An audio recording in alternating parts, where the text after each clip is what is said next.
Hello বন্ধুরা, আজকে আমি গ্যাঁদাল পাতা দিয়ে ছোলার ডালের বড়া দিয়ে একটা নিরামিষ রান্না করে দেখাবো। ডালগুলো বেটে ছোট ছোট বড়ার আকারে ভেজে একটা পাত্রে আমি তুলে নিলাম। এইবারে কড়াতে আমি কিছুটা তেল দিয়ে দিলাম। আগে থেকে কলা, পেঁপে, বেগুন, আলু, পটল, গাজর সবজিগুলোকে কেটে রেখেছিলাম, সেগুলো তেলে দিয়ে দিলাম। দিয়ে ভালো করে ভেজে নিলাম। ভাজা ভাজা হয়ে এলো। এইবার আমি দিয়ে দেবো পরিমাণ মতো নুন আর পরিমাণ মতো হলুদ। আর তোমরা ইচ্ছা করলে এটাতে পেঁয়াজ দিতে পারো, আমিও একটু সামান্য পেঁয়াজ দিয়েছিলাম। দিয়ে ভালো করে ভেজে নিলাম। এবারে আগে থেকে গ্যাঁদাল পাতাটাকে আমি একটা মিক্সিং জারে পেস্ট করে রেখেছিলাম। এইবারে আমি বাটাটাকে দিয়ে দেবো। দিয়ে একটুখানি ভালো করে কষিয়ে নিতে হবে।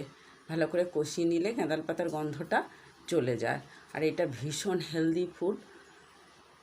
এই যে ভালো করে কষিয়ে নিলাম। এবারে সামান্য পরিমাণে জল দিয়ে ঢেকে দেব, যাতে সবজিগুলো সব সেদ্ধ হয়ে আসে। এবার যেই দেখব সবজিগুলো সেদ্ধ হয়ে এসছে, এইবার আমি দিয়ে দেব ভেজে রাখা বড়াগুলোকে ঝোলের মধ্যে ছেড়ে দিলাম।